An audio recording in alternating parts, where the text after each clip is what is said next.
Amandemen atau perubahan Undang-Undang Dasar 1945 dilakukan karena penyesuaian aspirasi tuntutan kehidupan masyarakat. Presiden sebelumnya, Soeharto, menjabat hingga 7 kali pemerintahan selama 32 tahun. Pada masa berselang setahun kemudian, terjadi lagi perubahan UUD 1945. Pada 5 bab dan 25 pasal. 4 kali perubahan Undang-Undang Dasar 1945 telah mengubah struktur ketatanegaraan Indonesia.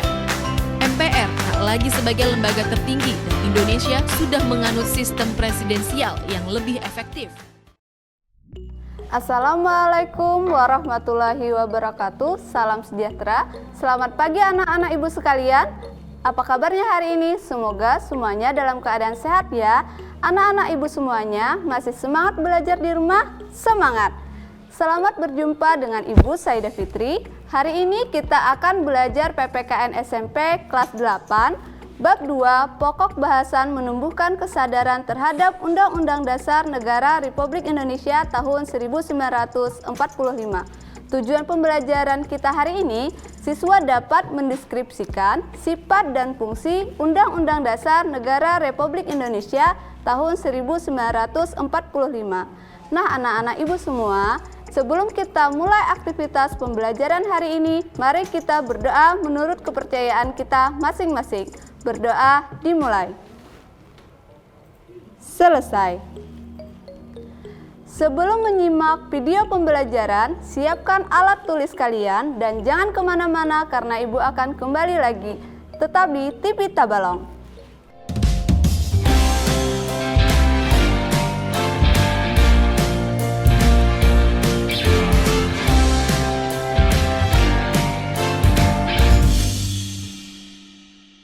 Semangat belajar! Baiklah, untuk pembelajaran hari ini, mari bersama-sama menyimak dan menyaksikan cuplikan singkat materi, sifat, dan fungsi Undang-Undang Dasar Negara Republik Indonesia tahun 1945. Selamat menyaksikan!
Bagaimana cuplikan singkat materi, sifat, dan fungsi Undang-Undang Dasar Negara Republik Indonesia tahun 1945?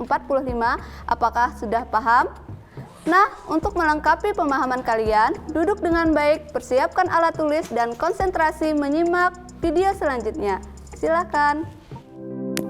Apa itu Undang-Undang Dasar Negara Republik Indonesia tahun 1945? Undang-Undang Dasar 1945 adalah hukum dasar tertulis yang mengikat pemerintah, lembaga-lembaga negara, lembaga masyarakat, dan juga mengikat setiap warga negara Indonesia dimanapun mereka berada, dan juga mengikat setiap penduduk yang berada di wilayah negara Republik Indonesia.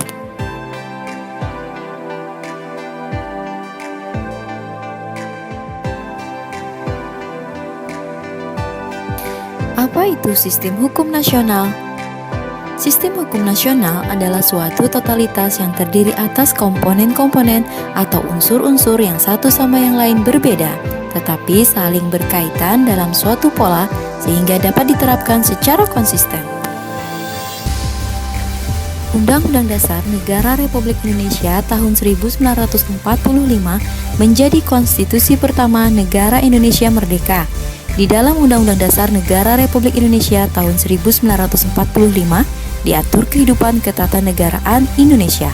Konstitusi pertama mengandung suasana kebatinan yang mendasari kehidupan ketatanegaraan Indonesia.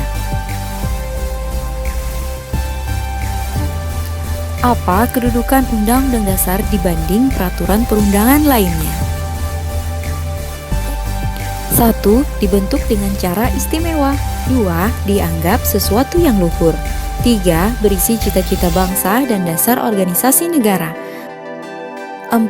Berisi garis besar tentang dasar dan tujuan negara. Dinamika kehidupan bermasyarakat, berbangsa, dan bernegara selalu berkembang dan tidak bisa dihentikan. Oleh karena itu, sifat aturan dasar yang tertulis dan mengikat harus supel atau elastis. Jangan sampai Undang-Undang Dasar yang mudah tidak sesuai dengan keadaan zaman.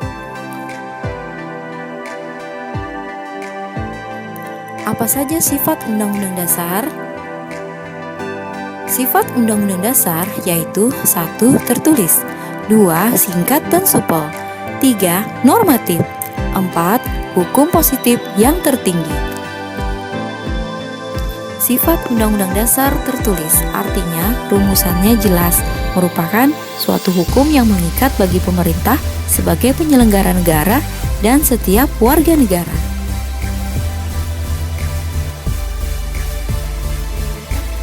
Sifat Undang-Undang Dasar 1945 singkat dan supel, artinya memuat aturan-aturan pokok yang setiap kali harus dikembangkan sesuai dengan perkembangan zaman, serta memuat hak-hak asasi manusia.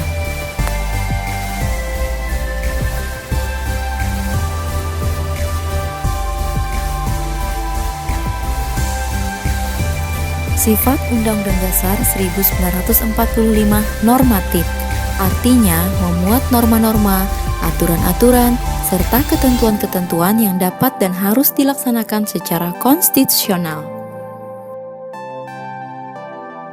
Sifat Undang-Undang Dasar 1945 hukum positif yang tertinggi, artinya sebagai alat kontrol terhadap norma-norma hukum positif yang lebih rendah dalam hierarki sistem hukum nasional di Indonesia.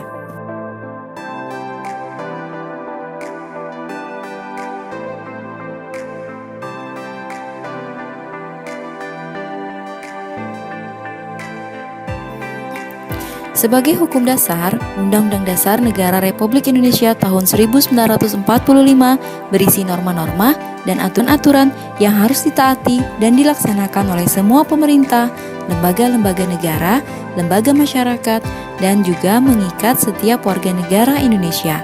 Undang-Undang Dasar bukanlah hukum biasa, melainkan hukum dasar, yaitu hukum dasar yang tertulis.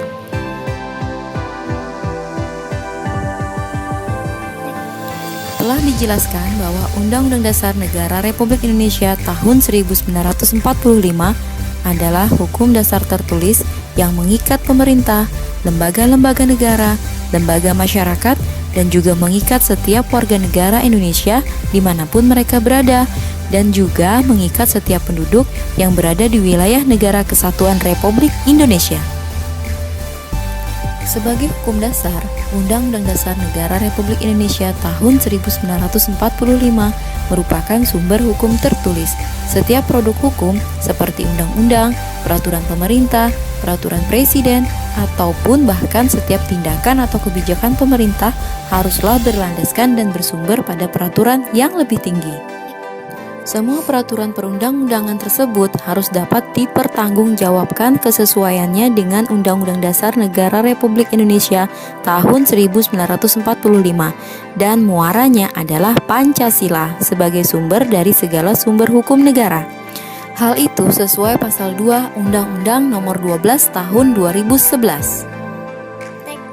Undang-Undang Dasar Negara Republik Indonesia tahun 1945 sebagai hukum dasar yang tertulis memiliki fungsi sebagai berikut.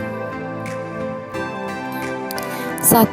Alat kontrol dalam sistem hukum Indonesia. Artinya, Undang-Undang Dasar Negara Republik Indonesia tahun 1945 mengontrol apakah norma hukum yang lebih rendah sesuai atau tidak dengan norma hukum yang lebih tinggi. Pengatur kekuasaan negara. Artinya, Undang-Undang Negara Republik Indonesia tahun 1945 mengatur bagaimana kekuasaan negara disusun, dibagi, dan dilaksanakan.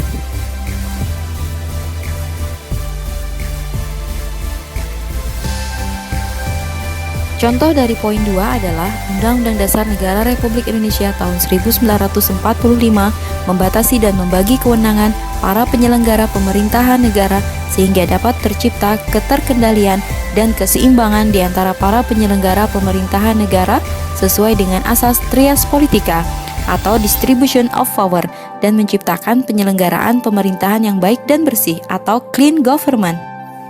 Apa itu trias politica? Trias politika merupakan konsep pemerintahan yang kini banyak dianut di berbagai negara di aneka belahan dunia. Konsep dasarnya adalah kekuasaan di suatu negara tidak boleh dilimpahkan pada struktur kekuasaan politik, melainkan harus terpisah di lembaga-lembaga negara yang berbeda.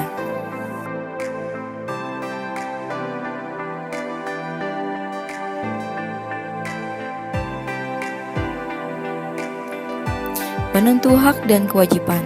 Bagi hak dan kewajiban negara, aparat negara maupun warga negara.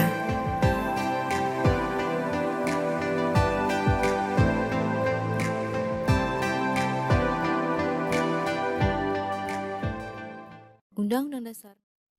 Bagaimana? Ibu yakin dengan video kedua tadi pemahaman kalian akan semakin mantap dan siap untuk menyimpulkan pembelajaran pada hari ini. Tetap semangat belajar di rumah dan jangan kemana-mana karena Ibu akan kembali setelah jeda iklan berikut ini. Tetap di TV Tabalong.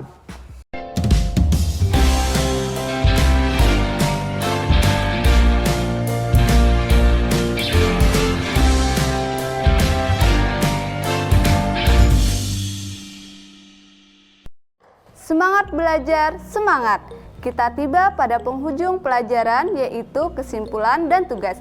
Agar kalian lebih mudah untuk menyimpulkan pelajaran, Ibu sudah mempersiapkan video kesimpulan dan penugasan untuk pertemuan hari ini. Silahkan disimak.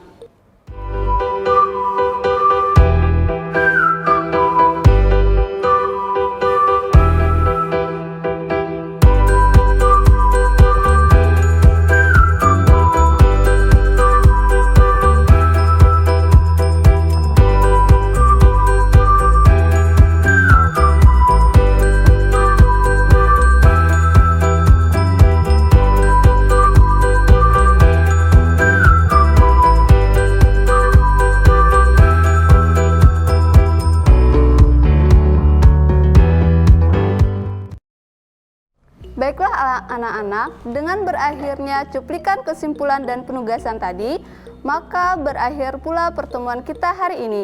Sebagai penutup, pembelajaran PPKN itu menyenangkan dan mengasihkan bukan? Pesan Ibu, selalu patuhi protokol kesehatan. Selalu gunakan masker pada saat keluar rumah, cuci tangan pakai sabun, jaga jarak, dan tetap semangat. Mari kita bersama-sama melawan COVID-19. Demikian pembelajaran kita hari ini. Kita akan bertemu lagi pada video pembelajaran selanjutnya. Terima kasih. Wassalamualaikum warahmatullahi wabarakatuh.